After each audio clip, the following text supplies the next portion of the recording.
যে বিটিচি অঞ্চলটোত সৰ্বস্তৰৰ জনগণৰ ভূমিৰ পট্টা ভূমি জৰীপ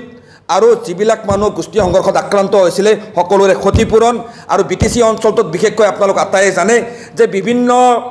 টেট উত্তীৰ্ণ প্ৰাৰ্থী বিটিআৰৰ টেট উত্তীৰ্ণ প্ৰাৰ্থীসকলক এতিয়ালৈকে চৰকাৰে নিযুক্তি দিয়া নাই আজি তেখেতসকলে টেট উত্তীৰ্ণ প্ৰাৰ্থীসকলে সদায় আন্দোলন কৰি থাকিব লগা হৈছে টেট উত্তীৰ্ণ প্ৰাৰ্থীসকলক নিযুক্তি দি বিটিচিৰ প্ৰত্যেকখন প্ৰাথমিক বিদ্যালয়ত ছাত্ৰ ছাত্ৰী অনুপাতে শিক্ষক নিযুক্তিৰ ব্যৱস্থা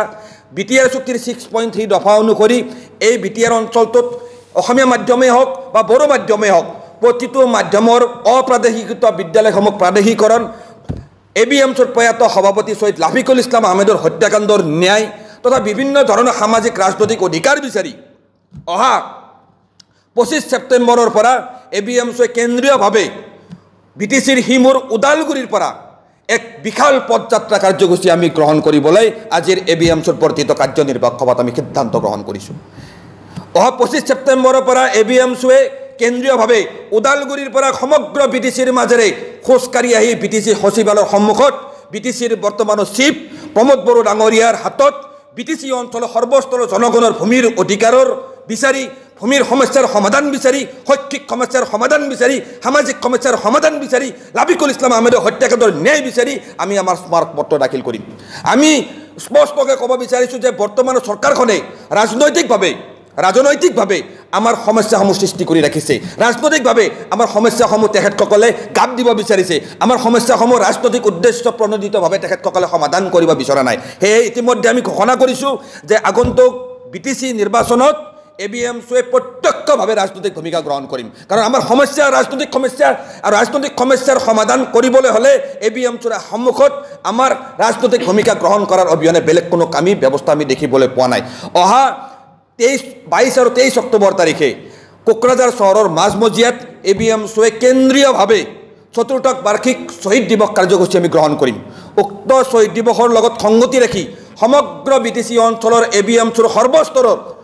প্ৰাক্তন বিষয়ববীয়াসকলক মাতি আনি আমি আলোচনা কৰিম উক্ত শ্বহীদ দিৱসৰ কাৰ্যসূচীত আমি নপুৰণি সতীৰ্থ সন্মিলন অনুষ্ঠিত কৰিম উক্ত শ্বহীদ দিৱসতে আমি এক চিন্তন বৈঠক আয়োজন কৰিম আৰু এই উক্ত বৈঠকতে সৰ্বস্তৰৰ জনগণৰ দিহা পৰামৰ্শ লৈ আগন্তুক দিনত বিটিচি নিৰ্বাচনত ABMCয়ে ৰাজনৈতিকভাৱে কেনেকৈ আগবাঢ়ি যাম সেই কথাখিনি আমি স্পষ্টভাৱে ঘোষণা কৰিম মূল কথা এটাই যে আমি যে ABMCয়ে ৰাজনৈতিক ভূমিকা গ্ৰহণ কৰিবলৈ ওলাইছোঁ ABMCয়ে যে আজিৰ তাৰিখত ওদালগুৰিৰ পৰা খোজকাঢ়ি আহি বিটিচি চিফ প্ৰমোদ বড়োক যে সাক্ষাৎ কৰিবলৈ বাধ্য হৈছোঁ এই ঘটনাৰ দ্বাৰা আমি স্পষ্ট কৰি দিব বিচাৰিছোঁ ABMCয়ে নিজৰ সংবিধান প্ৰদত্ত অধিকাৰ ৰক্ষাৰ স্বাৰ্থত বিটিচি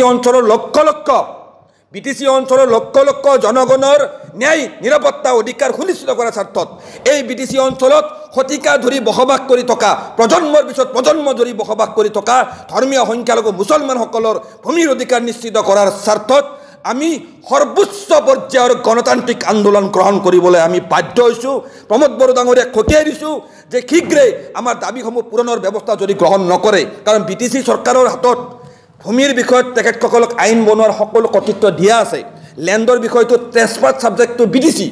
আজিৰ তাৰিখত প্ৰমোদ বড়ো ডাঙৰীয়া কাইলৈ এখন যদি বিটিচিৰ অধিৱেশন পাতি বিটিচি অঞ্চলত 2003 চনৰ আগৰ পৰা বসবাস কৰি থকা প্ৰত্যেকটো সংখ্যালঘু পৰিয়াল আদিবাসী পৰিয়াল কোচ ৰাজবংশী পৰিয়ালক যদি মাটিৰ পট্টা দিব বিচাৰে এদিনতে তেখেতে ভূমি আইন তৈয়াৰ কৰি ল'ব পাৰে কিন্তু তেখেতে সম্পূৰ্ণভাৱে এই বিটিচি অঞ্চলৰ সৰ্বসাধাৰণ জনগণৰ সমস্যাৰ প্ৰতি পিঠি দি তেখেতে সম্পূৰ্ণ নিজৰ ৰাজনৈতিক উদ্দেশ্য সিদ্ধি কৰিবলৈ ৰাজনীতি কৰি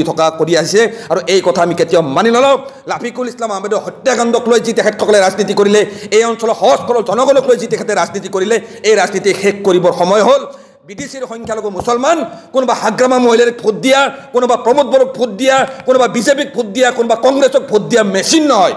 আমি আমাৰ অধিকাৰ কাঢ়ি আনিবলৈ সাজু হৈছোঁ আগন্তুক দিনত ABMCয়ে ৰাজপথত গণতান্ত্ৰিক আন্দোলন চলাব আৰু নিৰ্বাচনত প্ৰত্যক্ষভাৱে ৰাজনৈতিক ভূমিকা গ্ৰহণ কৰি এই বিটিচিৰ ৰাজনীতি আমি উলট পালট কৰি দিবলৈ কিন্তু আমি প্ৰস্তুতি গ্ৰহণ কৰিছোঁ